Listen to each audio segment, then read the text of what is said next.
ሰላም እንዴት ናችሁ ቤተሰብ? እኔ ያለው ሰላም ነኝ፣ እግዚአብሔር ይመስገን። እናንተ እንዴት ናችሁ? እኔ ያለው በጣም ሰላም ነኝ፣ እግዚአብሔር የተመሰገነ ይሁን። የዛሬው ቪዲዮ እንግዲህ በጣም ሳይታወቀኝ ለፍልፌ ቪዲዮ ረዘመብኝና ቪዲዮውን የውስጥ ቪዲዮውን እንትን ብዬ ድምፁን አጥፍቼ አሯሩጬ ምናምን እኔ ላውን ሪከርድ ማድረግ ነበረብኝ የማወራው ቪዲዮ ላይ እና እኔ የማደርግላችሁ ሪከርድ ቢለያይባችሁ በዚህ መንገድ ተረዱኝ። እንዴት ናችሁ? እንዴት ይዟችኋን? የሮመዳን ጾም ሙስሊሞች ወንድሞች እንዴት ይዟችኋን? ውድ የተዋህዶ ልጆች የአብይ ጾም ጋር ስራ ጋር እንዴት ይዟችኋል? እኔ ጋር የምር በጣም አሪፍ ነው። ደስ የሚል ጊዜ እያሳለፍኩኝ ነው። ስራና ጾም በጣም ይስማማሉ። በጣም ነው የሚስማሙት። ለምን? በጾሙ እግዚአብሔር አምላክ ስለሚያጠነክረን ስራውን እንድንቋቋም ያደርገናልና እግዚአብሔር ይመስገን ለሁሉም ነገር። የዛሬው ቪዲዮ እንግዲህ የመጣሁትኝ በሰሞኑን ሚዲያ ላይ እየተንሸራሸረ ባለ በሳኡዲ ወይም በተለያየ አረብ ሀገራት ጦርነት ነው። የሀገራችን ጦርነት ሳያንሰና እንደዚሁም በሰው ሀገርም ጦርነት ገብቷል። እግዚአብሔር አምላክ ይጠብቀን። እንደዚሁም ደግሞ ከዚህ ቪዲዮ ላይ ማለት ኮሜንት ላይ እንድታስቀምጡልኝ የምፈልገው በዚህ ጦርነት የፈራ አንድ ቁጥር ይጻፍ፣ ያልፈራና ምንም ያልመሰለው 2 ቁጥር ይጻፍልኝ። ቀጣይ ቪዲዮ ይህንን ያልኩበት ምክንያት ስላለኝ ቀጣይ ቪዲዮ ማብራራ ይሆናል ማለት ነው። እና እንግዲህ የፈራ አንድ ቁጥር እኔ ፈርቻለሁ 1 ቁጥር ወይም ደግሞ እኔ አልፈራሁም ምንም አልመሰለኝም 2 ቁጥር ኮሜንት ጻፉልኝ፣ በኮሜንት አስቀምጡልኝ ምን ለማለት እንደፈለኩኝ በቀጣይ እናወራበታለን። እና ለማንኛውም ብዙ ነገር እየተባለ ነው፣ ሚዲያው ብዙ ነገር እያንሸራሸረ ነው ከምንባለው ነገር እውነት እንደነ ወንድማችን ብሬክስ ያስተላለፈው መልእክት አለ። እሱ ምንድነው? የሆነ መረጃ አገኘነ ብለነ ወይም ላይክ እና ፎሎ እናገኛለን ብለነ ያልሆነ መረጃ ሸር እንዳናረግ እንድንጠነቀቅ።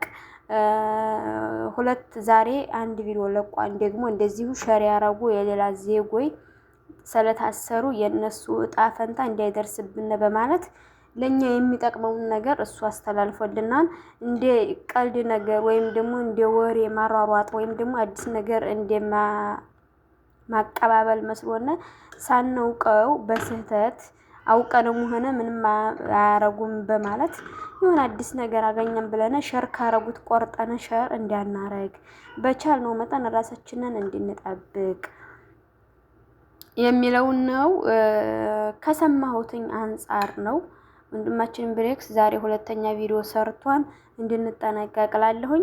እግዚአብሔር አምላክ ደግሞ እውነት ለመናገር ያን በሀገራችን በነበረው ጦርነት በነበረው ዋካታ ስንት ሰው ሲሞት በነበረው ሰዓት እግዚአብሔር አምላክ ብዙ በርግጥ እነዚያ የሞቱትኝ ጠልቷቸው አይደለም። ሁላችንም በዚህ ምድር ላይ የፈጠረን እግዚአብሔር አምላክ የድንግል ማርያም ልጅ ቢወደን ነውና ሁሉንም ይወዳን፣ ሁሉንም አደጋ ይጠብቃን። ነገር ግን የአንድ ሰው ቀኑ ከደረሰይ خلاص ያቺ ቀን ከተጻፈ ይልና ወይትም ኢትዮጵያ ጦርነት ሆነ የሳውዲ ጦርነትም ሆነ ወይትም ብንደበቅ መልሰን ከእናታችን ማህፀን ብንገባ ራሱ ከተጻፈልን ቀን አናልፍም። በዚህ ካመናችሁ በእርግጠኝነት ፍራታችሁ ይለቃችኋል ብዬ አምናለሁኝ።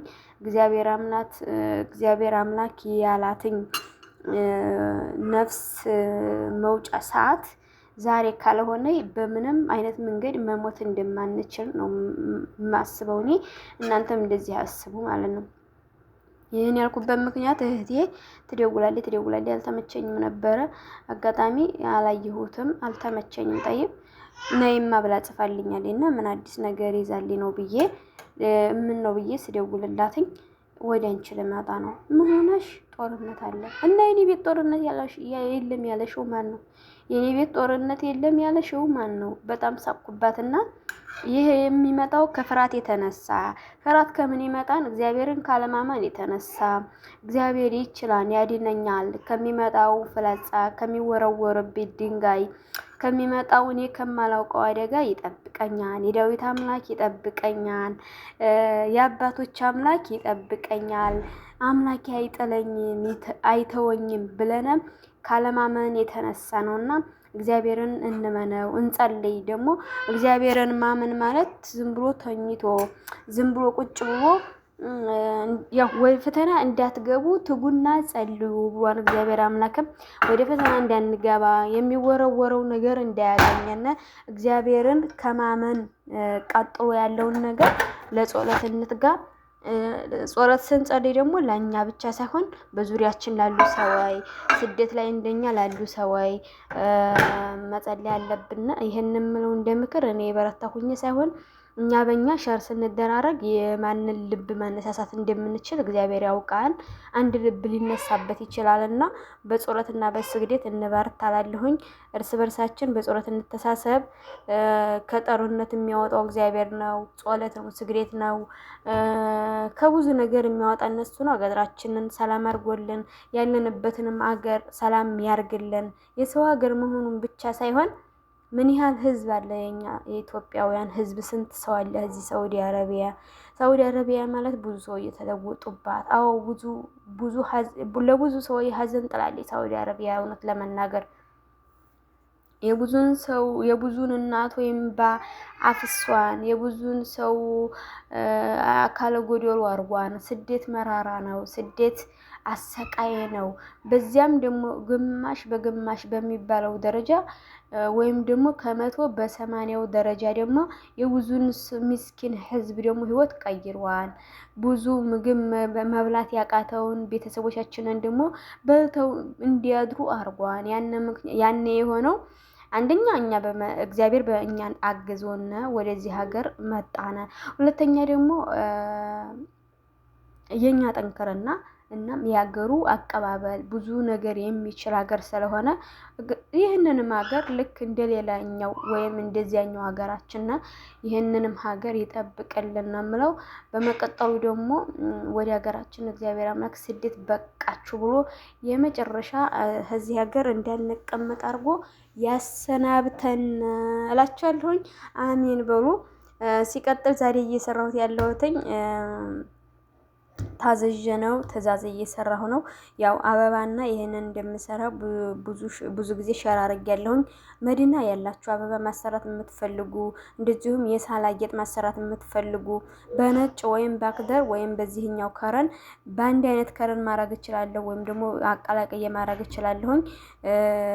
እዘዙ። በነገራችን ላይ ያው ይሄ የቤት ጌጡ ወይም የጣውላ ጌጡ ኢትዮጵያውያን ይገዛሉ ብዬ አላምንም። ለምን? በእርግጥ የተከራየ ቤት እንደዚህ ቤት የሚያከራይ ቤት ቆንጆ ስታይል ቤት እንዲኖረው ከፈለገ ሊያረገው ይችላል፣ ይቃማ ያላቸው ምናምን። ላክን አረቦቹ ናቸው በአብዛኛው ይህንን ነገር የሚያዙኝ። አበባ እናንተ ግን ከእናንተ የሚጠበቀው ግን አበባ አዘዙኝ፣ አይዞሽ በሉኝ፣ አበረታቱኝ። የበለጠ ቆንጆ የእጅ ስራ እንዲሰራ ትገፋፉኛላችሁ እና መዲና ያላችሁ ሸርም አድርጉልኝ። እንደገና ደግሞ የሆነ አበባ መግዛት ስትፈልጉ ሰርፕራይዝ ማድረግ ስትፈልጉ የሚመጣው ፋሲካና ኤድ ነው። ሰውን፣ ጓደኛን፣ ባልን፣ ፍቅረኛን፣ ሚስትን በተለያየ ከረን ማዘጋጀት እችላለሁኝ። እዘዙኝ እላችኋለሁ። እንዲሁም የሆነ አሰራሩን ከዚህ በፊት ሸር አድርጌላችኋለሁ፣ ግን ወረቀቱ እንዴት ነው የምትለጥፊው ምናምን ብላችሁኛል። ያው ሩመዳን ስራ ጋር በጣም ቢዚ እያደረገኝ ስለሆነ ነው፣ ይቅር በሉኝ እንጂ ላለማሳየት ጠንሻችሁ አይደለም። በቀጣይ ቪዲዮ እሰራላችኋለሁኝ። ያኔ የሮመዳን ሰዓት ስለሚበዛብኝ ነው እየሰራሁም አይደለም። አሁን ይህን ዛሬ አንድ ነገ አንድ እያሁን ልጨርስላት ፈልጌ ነው እንጂ አበባ ለመስራት በጣም ጊዜ ነው የሚያጥረኝና ለዚያ ነው እላችኋለሁ ቤተሰቦቼ። ይህንን ይመስላል የሳላ ጌጥ። ገና አልጨረስኩትም በነገራችን ላይ፣ እንደዚህ እያረኩ እያጠራቀምኩ ነው። በጣም እንደሚያምር እርግጠኛ ነኝ። እናንተስ እንዴት አያችሁት? በማንኛው ብጨርሰው ደስ የሚል ይመስላችኋል? በዚህኛው በአረንጓዴው ወይስ በይሄኛው ምን ከረን ነው የሚባለው? ሌላማ ከረን አይደለም ይሄኛው ከረን ወይስ በቀይ በማንኛው ወይስ በነጭ? የቤት ጌጥ ልክ ሳላው ምን አይነት ነው ልበላችሁ? ጣውላው አፈርማ ነው። ከነቡም ልክ እኔ የተቀመጥኩበት አይነት ሆኖ ትንሽ ያነነጣ ይላል። በማንኛው ፈርሻውም እንደዚያው ነው። በነጭ ወይስ በይሄኛው ወይስ በቀይ ወይስ በቀጣልየው በማንኛውም የሚሄድበት ይመስላችኋል? ይህንን በኮሜንት አሳውቁኝ። ወይስ የተቀላቀለ ይሄድበታል? የተቀላቀለው ግን የሄደበት አይመሰለኝም። እኔም ብዙም አይደለም አንድ አይነት ባረገው ምን ይመስላችኋል? እናንተ ማንኛውን ከረን ይስማማን ብላችሁ እንደምታስቡ በኮሜንት አሳውቁኝ ቤተሰቦቼ። ያለውን ነገር ደግሞ ላይክ እያረጋችሁ ሸር እያረጋችሁ ለብዙ ሰው እንዲደርስ አድርጉልኝ። ቪዲዮ መስራት ዲት ማድረግ ብዙ የተለያየ ነገር አድካሚ ነው። እውነት ለመናገር ላይክ ሳታረጉ አትለፉ ቤተሰብ። ላይክ አርጉሽ እና እግዚአብሔር አምላክ ከምንሰማው ከምንደነግጥበት ከምንፈራው እሱ ይሰውረን። እሱ እቅፍ ድግፍ አድርጎ በሀገራችን ወደ ሰላም እንድንገባ ያመቻችልን። እውነት እኔ እንጃ ብቻ ያለው ነገር እንድንፈራ ያረገናል። ግን በእግዚአብሔር ላይ የከበደንን ነገር ያስፈራንን ነገር ወደ እሱ እንንገረው፣ ለሱ እንስተው። መፍራትና መንቀጥቀጥ አይጠበቅብን እምላችኋለሁ ቤተሰቦቼ። በቀጣይ በቆንጆ ቪዲዮ እስክንገናኝ ሰላም ሁኑልኝ። እወዳችኋለሁኝ። አብራችሁኝ ስለነበራችሁ እስካሁን ባለው ሰዓት ከልብ አመሰግናለሁኝ። ሰላማችሁ ይብዛ የኔ መልካሞች። ባይ ባይ።